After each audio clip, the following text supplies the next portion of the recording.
You're still watching Prime Morning. It's time for Prime Insight. Now, today's conversation is actually an interesting one. We're talking about women in Parliament. Talking about that, we've heard Honorable Esther Usu advocate for more women in Parliament. Now, it's not just coming from her. There are so many people who have advocated for more women in Parliament. However, what she is saying is that if there's any woman who is going to contest, the woman should be allowed unopposed. So if you hear that a woman is contested in a certain vicinity, allow the person to go unopposed on your ticket. Don't let anybody oppose the person. There's some questions that have popped up with regards to that. Some people actually do agree with her, saying that it will enable us to have more women in Parliament, more women in governance. And some are also saying that no, it shouldn't be so. You'll have to, win on the ticket of you deserve to be there. You have to contest for it to earn it. You don't just go there. You have to earn it. Today I have with me two people from the ticket of the NDC, actually. However, Bridget will speak on behalf of an NGO, and we have Elikem who will also speak on behalf of the NDC, because Elikem is actually the Deputy National Organizer for the NDC. His name is Elikem Kotoko. And Bridget Bonu, she is actually the PEC Institute person representing them. Welcome. Thank you. How are you today? You're Good. fine. You're good? Yeah, very fine. Apart from the economic quagmire we find ourselves in, you would agree that we're doing well. And if you're a mother also, you'll be very worried that our government has been irresponsible in trying to foresee the shortfall of vaccines for our very young ones since October 2022, that we have to go begging Nigeria and Cote d'Ivoire for vaccines. That is not the leadership that we envisage. Well, but now we have vaccines. The vaccines are here, so... We do for only yes. 6 months, and that is after begging another fellow country for that. Let's see what the future holds. Bridget, welcome. Thank you. Now, you are with an NGO, and so Yes. obviously we have to hear your take on this one first. What do you think about what Honorable Esther Usu said? For what she said, women should go unopposed. I mean, I don't think, as much as we are looking at having a lot of women in Parliament, it should also look like we are trying to sideline the men. Because if we are saying that women should go unopposed, then we are trying to say that when women step up and they want to contest, all the men should go and sit down and not contest. And that is not what we are trying to project. There was another one I heard her say that women should contest women. So it means that when a woman steps up to contest, we should have other women coming up. Men should relax for the women. I don't think that's what we are looking at projecting. We are just hoping that a lot of women would come into the space. So for women contesting, going unopposed, I don't think it's possible. It's not. In your opinion? In my opinion. But you are training a lot of women, to come into leadership. And so if you're training such people and they are going to be, opposed by the men or going to be contested by the men, would you say that these women should be given the opportunity? Rosalind, we are training people to own their space. We are training people to be leaders. So if you are capable, if you can do the work, I don't need you to go and sit down for me. We would contest and I would win.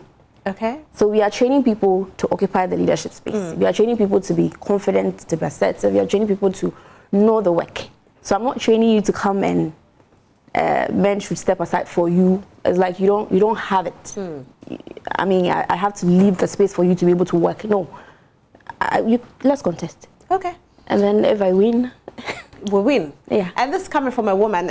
So let's look at this percentage. 14.5% of ladies we saw as being part of government in the year 2021, as of 2021, 14.5. When we look into Parliament, we have 8.3% in Parliament. Obviously, the numbers are low, comparing it to the number of men in there. And let me come to you, Elikem, you being a man and looking at these numbers, what do you think will be the best numbers to have, the percentage with women in governance? Thank you so much, Jocelyn. You would agree with me that my sister here, I'm sure beyond this space, you know so well how she's been blazing the trail in her field. And I'm sure you agree with me that she earned that by her own hard work. And I think that being a strong women advocate myself, I'll do anything that is required for women to excel. However, to make it like the women need to be given some things of this nature on a silver platter, it's a no-no for me. In the first place, we keep improving. You recall an embarrassing moment with our president in Canada, where there was this young Arab lady who talked about women advocacy, and the president was found wanting and lied on stage that he had actually recruited 5,000 volunteers for the he for she advocacy, a palpable lie a leading president told on set, international set. I have been following that very keenly, and if you recall, I would want to first and foremost also say that it is not discouraging at all. It's just that we unfortunately think that women participation in governance is by being in the limelight, by being a member of parliament or being a minister. But if you go to the whole governance chain, you will see a lot of women involved. But even with the governance chain, we are talking about 14.5% of the women in there in the leadership. And when we look in parliament it's even less, 8.3%. Yes, and I do not think it is doing bad at all. We start from somewhere and get somewhere. And there may be other areas, for instance, you will take, and you would agree with me that women are more dominant there than men. Naturally, there are also some spaces that are perceived to be more male-dominated than female. If you take Rwanda, for instance, I believe Rwanda is doing very well, not only because Paul Kagame is a strong person. We may have challenges with his human rights record, but because he has a lot of women in his administration or in his government. I have said publicly also that most often when people say politicians are corrupt, who are they tagging? It is we the men. That is also part of the occupational hazards we also enjoy from Is it that not space. because we have more men? That is what I'm saying. So if we have a balance, then it won't be that we are tagging the men, That is what I'm saying, right? and that's why I'm coming up. That is the reason why I believe strongly that women also ought to be given the space. However, it shouldn't just be given to them like confetti. They must earn it. I mean, the likes of Ursula earned her role. Maybe because she was throwing a lot of vituperations, which made people recognize her so well. That archaic way of politics of gaining relevance. If you just oppose that with what my sister does, she doesn't have to throw a single mud at anybody, but continues to be relevant in her field. So I believe strongly we need to keep the door open and held for our women to walk through that door. Because the more of them we get, even in politics or in leadership, the better it will be for us as a people. Because how do we do it then? Burgess, let me come to you with this one. How do we do it? We've already started. I like the fact that the filing fee for women is low. Alike mentioned that you don't really need them in the limelight. They should appoint more women in various sensitive sectors. I don't know if we've ever had an energy minister who's a woman. I don't know if we've ever had one. But we should, so that, I mean, the moment we start putting them in very sensitive and high positions like that, it would ginger more women to know that, okay, we can equally occupy these various spaces. I mean, that's one of them. And so you're looking at the filing fee has been reduced, you're looking at occupying more spaces. I think the financiers should also help the women. A lot more financiers, party financiers do men. I mean, they push their money more into men. I think it's about time they believe in the women as well, and then you saying this, let me ask you this. As a woman, you know, when you go soliciting for funds, do you have to go through the whole sexual harassment before a man would want to support you? So initially I was told that will happen. So I didn't even want to. I started everything using my own funds because I didn't want to encounter the moments where somebody will be asking for that. And then I realized that it's not entirely true. No, it's not. I don't know about others, but for me, it's not true. I have been to a couple of people, I sell the idea, and they love it. They were like, okay, this is great, we can do this, we can do that. Let me support you with this, let me support you with that. So, yes, I don't know about others, but for me, I think there are still some good men out there who support a worthy cause, if it's a worthy cause. And they know the results will be great. I'm sure they will. I have a couple of men support me in this journey. Now, the ladies that you are training, you know, obviously for women, there are so many obstacles when we want to climb up the ladder. You know, getting married, having children, you know, having to take care of your children. When your child is sick, you have to take the child to the hospital and all of that. How are you able to empower these ladies to rise above all these obstacles? As much as we are trying to empower the ladies, we should also call on the government. I remember during the 2020 campaign, the NDC manifesto had men going on paternity leaves and all that. I think it's one of the great ways, because if I'm a mother and I have to go to work and my husband doesn't get any paternity leave, I have kids and all that, if he gets that opportunity, he can also come home to take care of our child. I mean, so it's on the side of government to do that. And then coming to me, myself, or the young ladies we are training up, they should know that it's all not about getting married, having children, and building a family and all that. You have a life to live. You have a career to build. So yes, let your concentration go on that. Name calling and all those things. Now it looks like name calling is like a norm, like something normal. It's not supposed to be so, but it looks like, yeah, at the end of the day, they'll call you names, so just go with it. Men don't normally get that, but women do. What are some of the names they call the woman? Oh, I call a lot of them. I mean, they would say you are sleeping with people. Bridget Bonnie, she's getting finance from some men and all that, and they're pushing her, and she's going to put something in her bags. And I mean, a couple of things come up. Oh, she's sleeping with some big men and all that. And men sleep with women as well. Who talks about that? Nobody even cares about it. But for women, and it's becoming a norm, even though it's not supposed to be so. But I think we need to live above it. Now, young women need to know that even though it's not supposed to be a norm, it's becoming one, so live above it. Live your life. Pursue whatever you want to pursue. Whatever name they're calling you, at a point they'll stop. You don't have to pay too much attention to it if you are determined and focused to achieve whatever it is you have set for yourself. How can we, get the society to empower more women, Elikem? In the first place, it is very instructive to say that the NDC is the best of both parties, or all parties, when it comes to women empowerment. The presidential and the parliamentary primaries we embarking on, for instance, we are making the women pay 50% of the filing fee. And we've gone a step further, not only to women, but to persons with disabilities or physically challenged, in order to allow them also feel that we know that you have one challenge or the other. And like she said, she took the wind out of my sail. In our last manifesto, if you recall, we talked about even having paternity leave for men. You see, so in helping women, we must even find some avenues to help men in certain fields in order for that to reflect on our women. For name callings and etc., it's okay. We the men also get harassed, but it's just very difficult for a man to come out there and say that I get harassed or I go to when you're going to solicit for funds? You do. So we go through that as well. I recall some friends of mine I've had to share some experiences with. Share it with us. It's the same. It's just the opposite. It's just the opposite of what you were asking. What happened to you? Oh, it's just and I think some are very unpleasant, and you'll be shocked that we go through the same. But the normal question will be, oh, and you didn't, oh, and you get it. On the other side, oh, sorry, and all that. So it's almost across. It looks as though it's the women.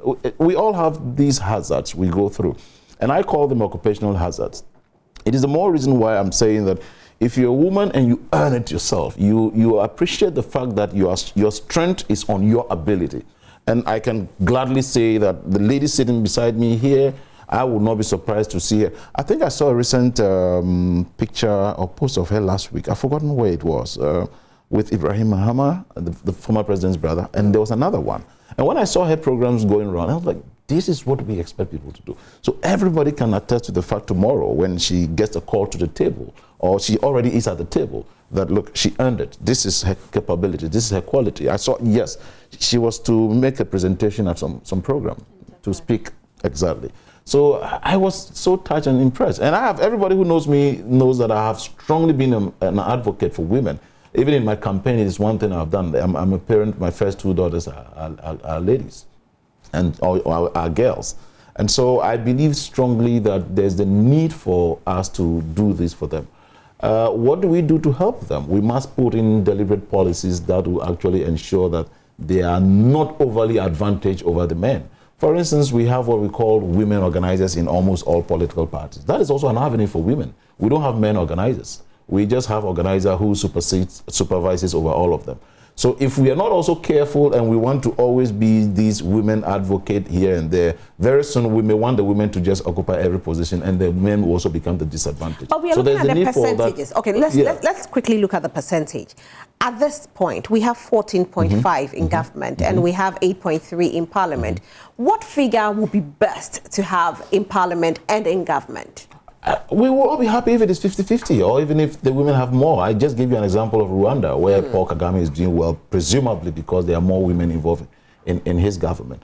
But you see, the fact of the matter is that a lot of women must also be ready, willing, and capable to offer themselves up for such positions. We don't need we don't need square pegs in round holes where, for instance, I'm saying this without any regrets, that you juxtapose women in the NDC and compare them to that of the women in the MPP. I don't see any one of them that stands tall against the like of Hannah Tete, Joyce Bauer, etc. None. So these are people, you know, that, look, they stand up to the call when mentioned. Not that they are women and they are just loud and they can insult most. You recall, I mean, that's actually your opinion, because some people also believe that these women actually do work hard, and you know, you can compare. Well, I can compare. For instance, that's for you. I can tell you. When you look at even our former second lady, and compare her to the current second lady, Samira, for instance. Samira was everywhere like flies over garbage, almost insulting everyone. That is your opinion. I'm telling you, when she threw out words out there.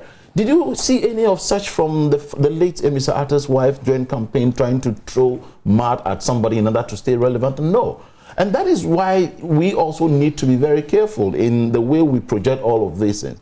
One believes that you must throw very strong invectives in order to be relevant. But we in the NDC in particular believe that you must just show your relevance, sustain it, and the opportunity will come calling. Bridget, what can be done to help women in regards with resources and you know, empowerment? You want to say something before Bridget talks? No. Okay.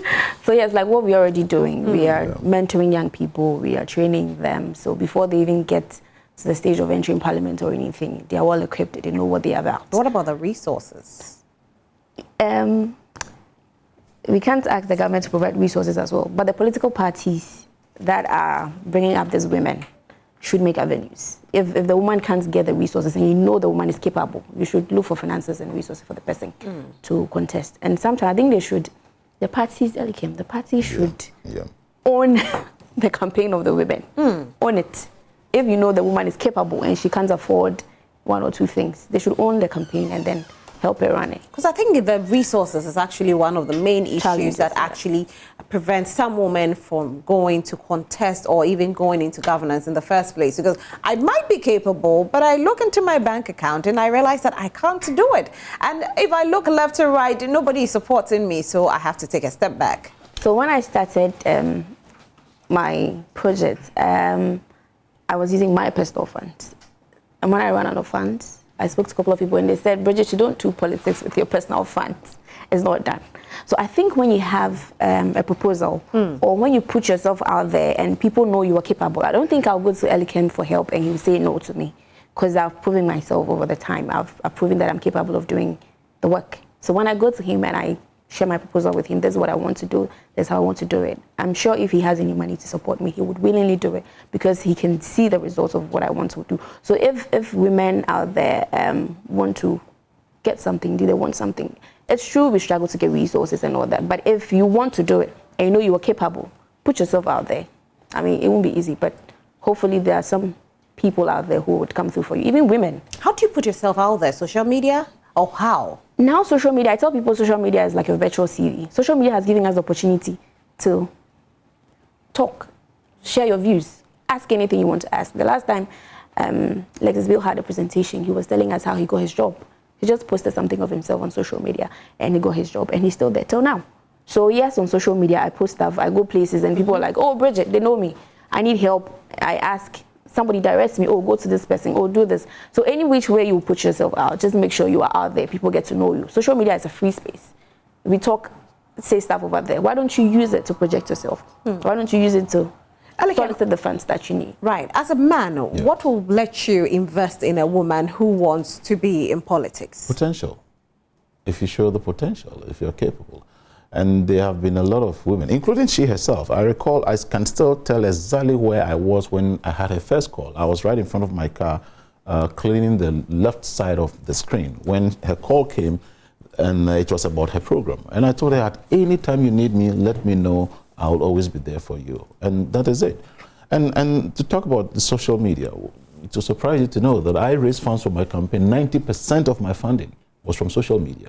People send me £200, $200, 100 CDs, 50. It kept coming in like that. 90% of my funding came from social media. And that is the strength or the power of social media, if only you know how well to use it. You get my point. And so I think that people need to identify key sectors and also know what to do, when, and how to do it, and where to do what exactly they intend to do it.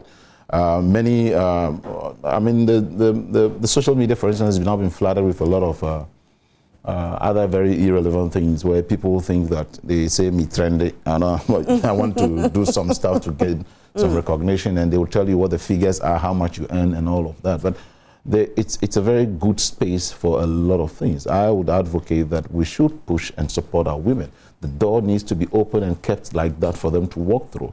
And the new face of politics in Africa now should even be women, because, like I said, when people scream, hey, politicians are corrupt, naturally they are looking at we the men. That is a fact, we must say. So if we want to change the narrative and make it look different, it's the new face to politics, that is women. And I think that I am very happy to say that today, that our flag bearer, the presumptive leader again, His Excellency John Dramani Mahama, has demonstrated loudly his strong advocacy for women, choosing as a major political party, choosing a woman as running mate, and putting women, recognizing women in our manifesto. Is he still going to go with a woman as a running mate, or you don't know yet? I don't know yet. I don't know yet, but I will not see any reason why he should not go with her. But I'm not in any capacity to impose that on him. But I foresee him probably going with the same woman who has earned him all that on that ticket. But I'm not the right person to say so. Right. Yes. Let's get interactive. Sending your messages and let's read it live on air. How can we improve on women in Parliament? We want to see more women, in governance. Let's not even, narrow it down to Parliament, in government, because the space is really big. And looking at the percentage in there, 14.5% for women in government and 8.3% for women in Parliament is quite low. If we can increase it to a 50-50, like what Elikem said, it will be good. However, it takes you and I to do that. Now, let me come to you, Bridget, with regards to this. Yes, government can do A, B, C, D, but talking about A, B, C, D government can do you think if government should say that, all right, we are looking at having a certain percentage in there, so we are working towards having this percentage, it will help? Do you get me? Let's roughly say deliberate measures being put in place that I'm putting in place that, okay, let's say we want to have 50 women in Parliament. So this is a deliberate measure. Will this actually help, Why wouldn't it help? It should help. But we then also said that the woman must earn it. Yeah, earning it, but you should earn it. If you don't, what are you going to do? If you're not capable of doing the job, why should we give it to you? That is why I said we are training young people to come up, to own their space. So if you deserve it, you would get it. If you can't do the work, I don't know why you should be there. But with the deliberate measures they are putting in place, obviously should produce some good results. We didn't just move to the number we are now. It took some time. It took some additions. We kept adding on. And with a new crop of young ladies coming up now, I'm sure we're going to have more numbers. And women in leadership, it's something else. So yes, it's going to help. It's going to help. It's going to help a lot. What are some of the other deliberate measures government can put in place, Elikem? Apart from, slashing the 50% money that they have to pay. It's very disappointing and disrespectful of Ghanaians that we had our sitting president go all the way to Canada to lie on international stage that he has actually put in place the He for She campaign and recruited 5,000 volunteers for that exercise.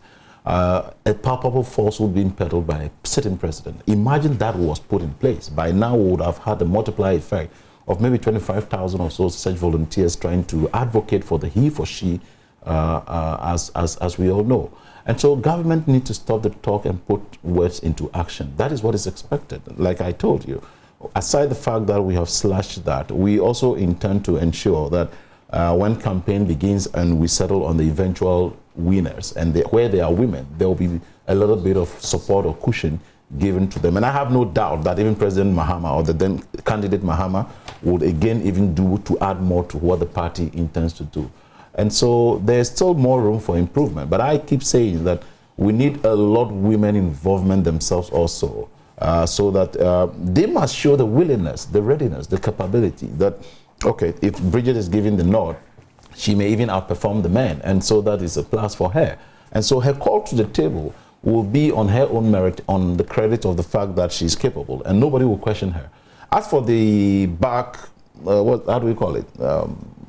The petty talks behind, she did this and all that.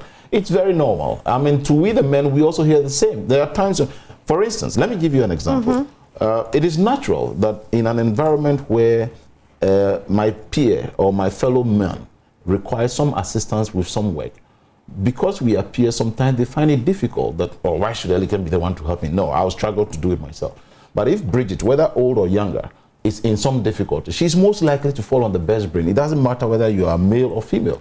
And I even tend to work a lot more with women because they give you the opportunity to exhibit what skills you have to help them out. And they intend help project you. To be frank with you, it's been one thing that worked for me. I have worked with most women. So you may even have some people saying all manner of things behind and, oh, probably you're doing this. And I recall at a point in time, I may not say, but because if I go further, people will say, a certain woman got pregnant. I didn't know. And then I recall I met a whole doctor, someone who was a good friend. And he was like, oh, congratulations, we learned she's pregnant. And I was like, what has that got to do with me? I was like, we thought you and her. No way. You get it. So a lot of this happens, but the point is that the strength of your character is your ability to sail through all of these. But can we ever limit the name calling of women in leadership? Can it ever happen? No, it's a human culture. I wouldn't say it's a Ghanaian culture. It's a human culture. Even out there in the global, in the more developed countries too, the same thing happens. People are just able to sail through. I have a strong belief that sometimes you only talk when you are close to the mic. Not many people will hear you when you are not close to the mic or you don't have the opportunity. For instance, I am a strong advocate for women. The right time will come when I may even talk more, hold a program, and even educate the young ones more on stuff of this nature. I'm a father as well too, and I need them not to follow in the wrong steps, but to do things right. And therefore, there will be that right time where you will think this is just the appropriate time to do so. And for instance, Bridget is one. I can mention Gabriela. I can mention Ajwa Ejapoma. I can mention Beatrice Annan. A lot of female that I see in the NDC with the strongest of potential that can give or take, if you put us here, would make very strong and cogent arguments on the merit of the subject matter without fear of favor that I am woman or I am man, and that is it. And so you, the man, would even have to be very careful when you are paired with such women, because if you're not well prepared, then you'll be flawed. Like you said, the name calling is everywhere, but it's one thing that actually deters some women from going into it, into parliament or into going to politics. Bridget, have you ever experienced name calling? I am yet to, and I don't think it will ever get to me. And when I was going for SRC president, I heard a couple of stuff, but I am much more than that. That's what we are training young people to do. How did you get over it? I think it has to do with my mindset. I've come to know that this is where I find myself. I find myself in a situation where people would call you names. I won't be the first to be called names. Why should I let that bother me? What's the worst you've heard? Wouldn't be about my... Okay, there was one I heard. I had something to do with someone. I was like, oh, okay, I'm a man. I mean, he's a man and I'm a woman. I mean, hopefully you didn't say I had something to do with a woman. I mean, that I wouldn't do. But if it's a man, I mean, I think we should live above name calling. Women should get to that point where name calling doesn't bother them. We should know who we are. We should own our space. We shouldn't let people... I mean, the more you give people power over you, the more they will write, the more they keep calling you names. But if they call you names and they realize it's not working with you, they'll stop. And then I would like to say something about the social media thing. Women are doing a lot. There are so many women doing a lot of things. Use social media to project yourself. Whatever you are doing, put yourself out there. Let people know you're capable of A, B, C, D. You might not even go soliciting for help. They will come looking for you. People would look for you if you put yourself out there. I mean, gone were the days when you would have to look for a way to appear on TV or appear in the newspapers and all that. But this time around, social media is giving you the opportunity. Sell yourself. Post things about. What about the traditional media? How can traditional media help? Okay, great. I'm on TV now, so let me talk about it. In the age of social media where we are posting things every day, you guys, media, you don't wait for us to bring you stories, or you don't wait for us to say, I'm having this event, come and cover or put the story for me. You need to start scouting. You need to start looking out for who is doing what, and you start projecting those young women. Bridget is doing this. I went to Takwadila last time. I moved to Volta region. I'm doing stuff. Who is looking out for who's doing what? If the media really wants to project people, especially women, they should start looking out for who is doing what. Which women can we project? Agenda setting. Set agendas for women. Look out for young women that are doing so well. He mentioned Ajwa. Ajwa is doing so well. Offer her the platform. Give her the opportunity. Call her. We need you on the show. Bridget is doing ABCD. How do we help you? Let's get this sponsorship for you. Let's get, and then you... What about the individuals reaching out to the media houses and telling them that, you know what, we need you to support us, and of course we will support once you reach out to us? There are a couple of people coming to you for support, but I'm saying that you should now step out of your comfort zone. There's a lot of news out there. There's a lot of people to support. So you know what I mean? If you take that bold step and walk to the media house, of course the media house will support you, unless the media house turns you down, that you say you are not supported, because there's a lot. You know what I mean? Your question is, what can we do? Yes. So I am telling you, start looking out for people doing well. No, I get you. No, what they we come can to do. you. Yes. Okay, I get you. What can we do? Exactly. Is we can actually create platforms for you. But going out there to look for you, go out there and set agendas for women. We have agendas. We have a lot of women programs out there. But are you availing yourself for the women program? Are you going to the media houses and letting them know that I do ABCD and give me a platform? Rosie, that is there. Okay. We come to you. I go to media houses. Oh, you I have my stories here and there. Did they give you the opportunity? Do. Right, but here is the kid. That is me going. What about some women who are still trying to find themselves? They are still trying to come out. They are still struggling with identifying who they are, how they can even reach out. I have access to you. What about those that do not have access to you? What about those that are still struggling to come out of their shells and all that? So setting agenda, I would want, Rosalind is on the show today, and Rosalind says that. I was on social media and I saw this young lady. I think she's doing extremely well. Let's focus on her. I think whatever party she belongs to, let's tell the party to give her some opportunity. So you are indirectly setting an agenda for this young lady. You are indirectly telling the party that they should look out for this person. But what if I don't see? What if I don't go on social media to see? So it's a deliberate effort. It's a deliberate attempt to look out for these people and project them. If you really want to help women, these are some of the ways. You look out for those that are trying and give them the opportunity, project them, draw people's attention to them. And the more we do that, the more we bring other people out of their shell. Okay, if this person has been given the opportunity, I think I can also do it. I can also do that. Let's find a way to come up. So I'm telling this is some of the way you can do it. But for women who want to be in leadership, of course, if you are in your shell, then it means that you are going to struggle to be in leadership, because you can't be in shell and be a leader. Some women are still finding themselves. It's not, you see the numbers we are lacking. Some are still coming up. Some still need more motivation. Some still need more push. Some need some encouragement. Some can do it, but they're not too sure. They feel the space is for men. They are now trying to. So a little push here and there. There are a lot of women who need push. Just a little push. And some of this push can help. So the push is to go to media, and that's it? That is one of them. Okay. That is what other push can be given? Like what we are doing. We are out there educating women, telling them they can do it, they should step out. You don't need to create the space for men. Sometimes you ask a woman to go for, I contested as House President. I won as the first female as House President. When I was leaving, I didn't want to be the first, so I was trying to groom somebody. And guess what? She didn't go. She supported her boyfriend to become president, and she was enjoying the fact that she's a first lady. What nonsense! She's capable. She can equally do it. But she feels, let my boyfriend go. And I think this person needs a lot of talking. A lot of work. Somebody to work on her mind, to let her know that it's a space you equally qualified to occupy. You can do it. So yes, we are doing the talking and all that. You can all join in to push more women. I think I'm not talking about what she just said. Yeah. Allowing the partners to go is another thing altogether. Because we see the woman saying, "Oh no, my husband can take over. My boyfriend can do it better," and then I will support from behind. Yeah, that is because of the mindset.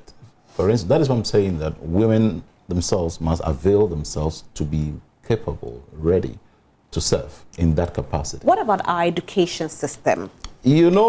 Interestingly, in our education system is such that up to the primary, or as we climb, women participation even in education drops. So we all know, mostly when we're in school at the basic levels, the best students are mostly the girls, primary, junior high school. You still find them in there, but they begin to drop because there are a lot of natural challenges with which you also have as well too. That was why I found it again rather demonic that when then President Mahama was talking about introducing free sanitary pads for women, the likes of Samia Uku stood on platforms to call it demonic. Today, he intends to go and contest as member of parliament in one of the constituencies against a woman. Should the woman use that as a strong tool to campaign against her? What will be his reaction?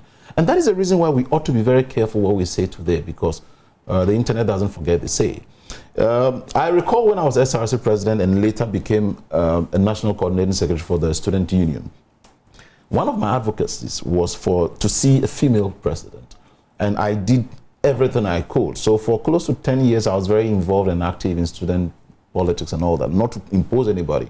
But then when I became the coordinating secretary also, it was another challenge. I said, okay, SRC is even the lower level. Then let me push that at the national level. And yeah, indeed, I saw, I think, 2 women take over as coordinating secretaries, and I was very happy about that. Women can do better the same things that men are also doing, given the opportunity. And it also means that they must prepare themselves adequately. We don't want square pegs in round holes where, oh, you are very beautiful. Then when you need to open your mouth and it's all garbage. No, it must be substance following the pretty, the beauty. It must be substance following the character. It should be substance, content, quality. That when Bridget opens her mouth to say a word or two, everybody, oh, she's not only beautiful. Her hair is not just cut looking beautiful. She's got substance. She's got in-depth knowledge of the subject we are talking about. That is quality. And I think everybody will associate with that.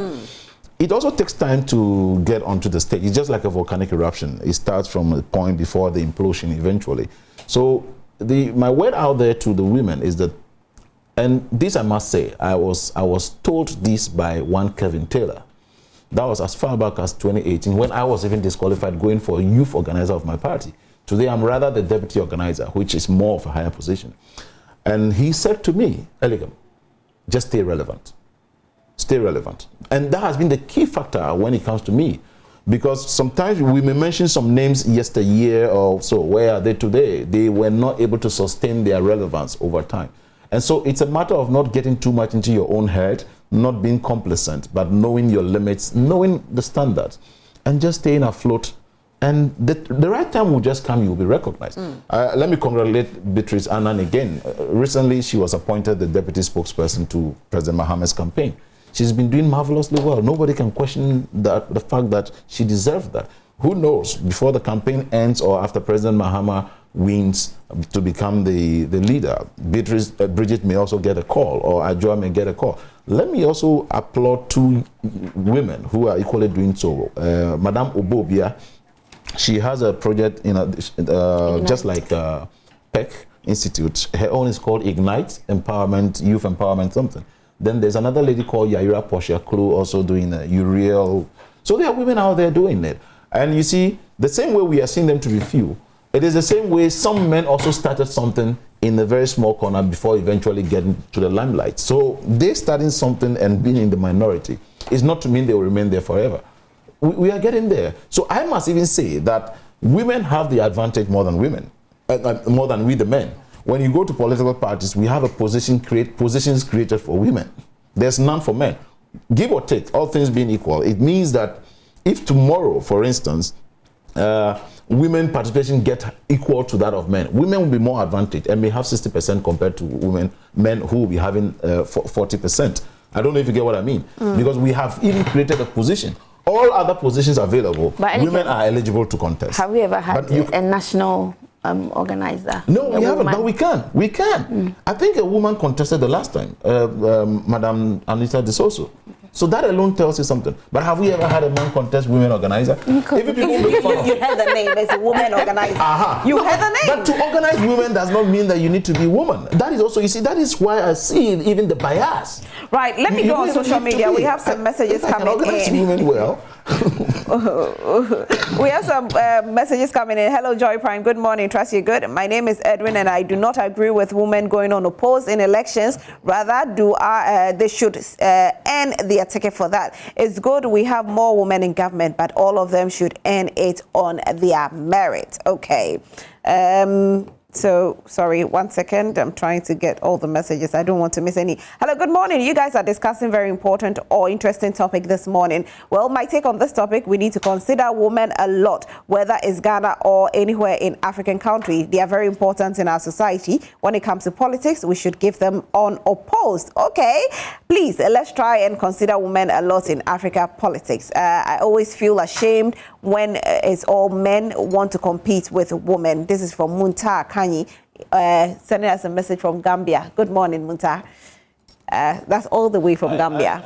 I have two friends in the NDC, one by name Godwin Imba, and then Noble Bekwe. They are male. I'm sure they would love to contest to be women organized because they will be very efficient at that. But the opportunity is not there. And it has not been, I don't know, did we ever state in any of the listings that the person must be a woman? I guess we are yet to check that. I don't think so, but naturally, you see, so there's some perception already that, hey, women organizer, what are you doing there as a man? You get it. So, but on a more serious note, there are a lot of women doing well. If we want more women in government, of course, we don't want you to come and occupy the women organizer position. I think with time, when the numbers increase, we'll probably have to scrap that. Well, yeah, we may have to even scrap that with time. And I'm happy seeing... You are even an example. I'm sorry. Why didn't I mention this all this while? We've known ourselves from your time at a sister station and where you are. Only God knows where you'll be the next moment. And there are more women. I think I almost am seeing more women out there than men in the studio. But I think it is now balanced because... Good morning. I enjoy your morning show. Bridget has really spoken well. Kudos to her. Okay. You can also send in your messages and we'll read it live on air. We are discussing women in government. We want to improve the numbers. Looking at it now, we have only 18.5% in government and 14.5 in government and 8.3 in parliament, which we feel that if we should increase the numbers, it would definitely help. Do you think if we had more women in government, we would have had a better economic situation? Yes, a big yes and yes and yes and yes. Yes, and I'll say yes again. How? Are you asking? Tanzanian presidents cancelled their Independence Day celebrations. We decided to convey people from one spot to the other to go and have a party. When we are crying for vaccines, when you are crying for inflation, when we are crying that things are not working well, when we say we do not have money, if a woman is here, I don't need to tell you. If the Tanzanian president decides to cancel it and use the money to build dormitories for school, for, students with disabilities, this is a woman talking. Women manage properly. Women are builders. So if a woman can decide to do this for her country, I'm sure if we have a woman in Ghana, even if it was JM that was president and Nana was there, even if JM had forgotten, she would have reminded him that, no, we need to put A What and if B we had together. a woman a finance minister? She would do better. It is very possible. If you look at the status quo, it's not only about being clad in white and becoming a preacher of the gospel.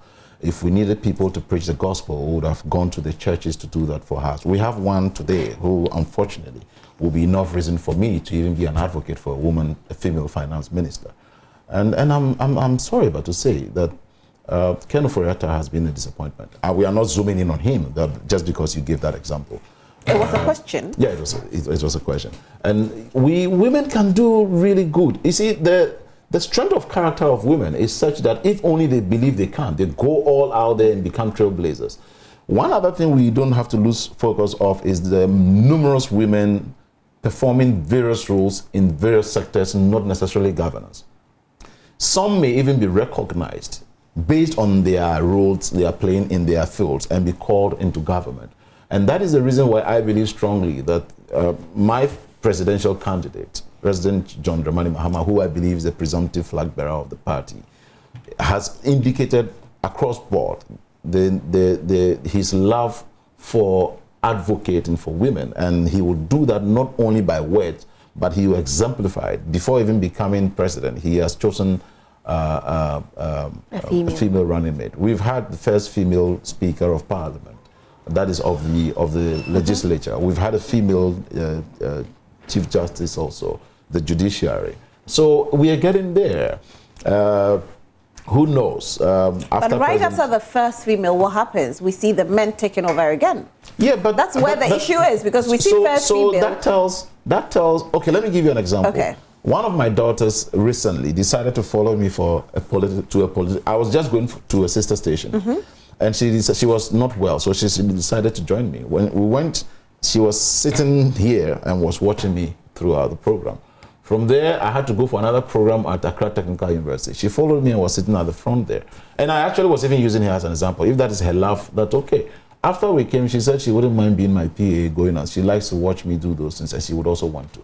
And I feel that, yeah, that is it. So the fact that we've had even a female Speaker of Parliament is a challenge to all other women there who are strong, vocal, have legal backgrounds, knowing that I have the capability and I can also be one day.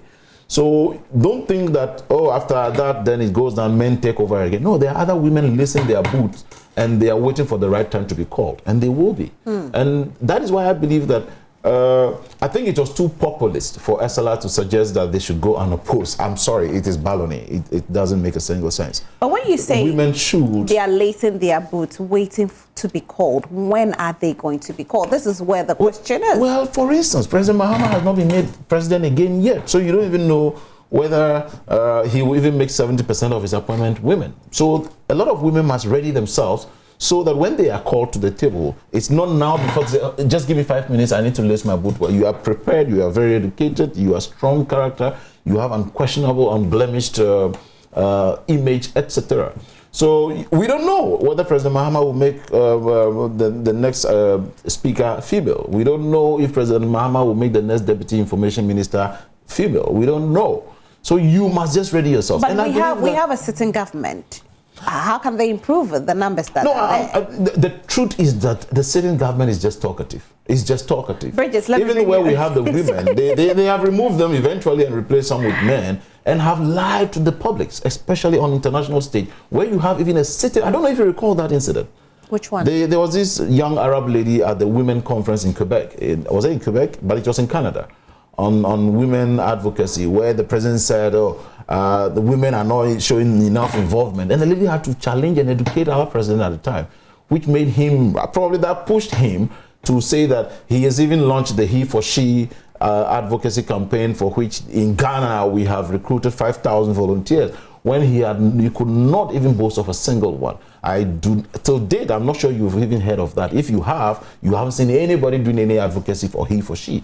So you have a president go ready and prepared to go all that length to lie on international stage. It tells you that when it comes to the locals and our domestic level, you hear all the niceties, but none will be implemented. I was going to bring you in. So yes, when I was going to contest for as a president, I was told no female has ever contested. And I said, okay, I will contest. When I lose, I'll become the first female to contest. Who contested and lost? I'll go. So after I left, I've had a couple of women calling, asking. I need you to mentor me. I need you to guide me. I need to do this. I need you to do that. Some don't call me, but they still go. They don't win. I mean, no female has won yet, but I'm happy. Somebody took a step, and it has inspired others to also follow. It might not be immediate, but definitely. As he said, they're losing their boots. And sometimes we shouldn't wait for the opportunity. Right. Sometimes we should just go for it. Create it yourself. And just a quick one. You know, with the advent of technology and how it has advanced, if you have this, if only you have this smartphone, you are your own producer, you are your own editor, you are your own presenter. Just put quality out there and you get the world coming after you. And I think it is revisiting something in marketing parlance that if a man writes a good book, preaches a good sermon, no matter how far he lives, the world will make a path to him. I think Ralph Emerson, also, I've forgotten my lectures, said so in marketing. And that is really an era technology is rebringing to us. Right. Let me go on Zoom right now. We are being joined by Aja Rabi. Hello, good morning, Aja. Hello?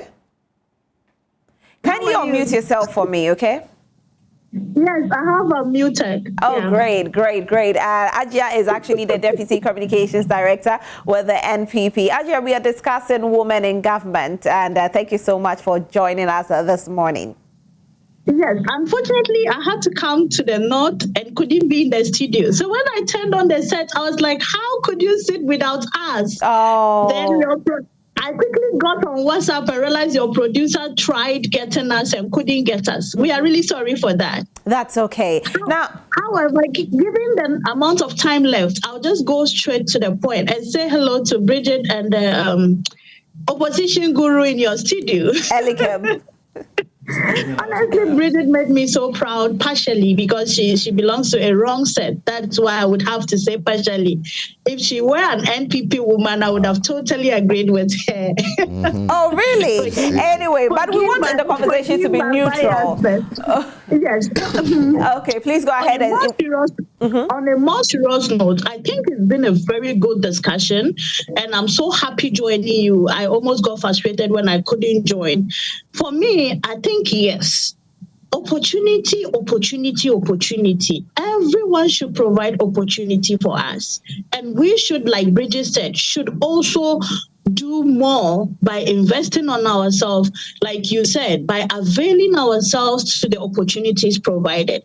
I like that aspect when you mentioned that political parties, I think it was Bridget who said it, should also be advised to say, okay, Richard, I think this young woman does so well. You need to put your eye on her. You need to do more deployments on her. And also for us to also be given such opportunities as women, we should go beyond thinking that somebody should be there to do it for us. No. The challenges are real. As I'm talking with you, I have my baby on my back. But I would say no, even if I don't have my nanny here, the work must go on. So for me, I think we should do more. We should meet the policy providers halfway. We should meet our allies halfway, and we should always give people the reason to want to put us on the table. Over the weekend, I came to watch yourself and some other fantastic women, and you could see the issues that you guys made us to understand. Most of us could relate. Some could learn, and some could do much agree with you per what you presented. So for me, yes, women have all it takes to support in the development of nations. We have demonstrated, Hawa Yakubus and other women have actually demonstrated that when you give us the opportunity, we are able to do. However, on our side, as potential women who might be future leaders or next generation leaders, we should always focus on capacity building on ourselves. We should get involved. We should ask for opportunities, even if they are not willing to give us, and should be ready to learn at all times. So for me, this is a very fantastic conversation that I will forever want to be part. Mentorship is something that we should take very seriously, because when you look up to somebody, you learn a whole lot. And when someone also looks up to you, you get the opportunity to give back to society. The baby wants to talk, so I need to leave you here on this note. Yeah. We have to let you go then, but thank you so much for joining us this morning. We are very grateful. All right. So I've been speaking with Ajia Rabi Salifu. She is a Deputy Communications Director with the NPP. Let me read a few messages coming in. Good morning. Hello, good morning. Watching from Takrade, and I'm really enjoying the show. Advocacy for women is a good cause, and I believe having more women in governance will help the nation. However, giving undue advantage to women at the expense of men has been the norm. Guys, as empowerment. Okay. Women simply ought to merit the push. Men have become victims, and myself, I am no exception. Given equal opportunities should be the message, and the platform should be leveled. Keep going. And this is from Bridget. Okay. Correct score, Zachary Sunyani. Those who think the nation builder Mahama coming to contest for 2024 is bad is not.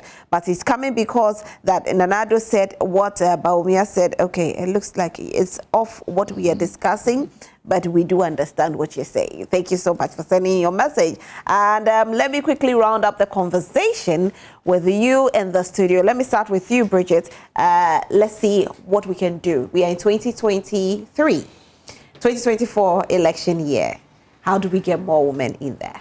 I think it's a bit too late to have this conversation since people have already filed and things are already going on. But I think moving forward, since we've already discussed, financiers should focus more, should shift their focus a bit on women who are trying. They should open their doors to them.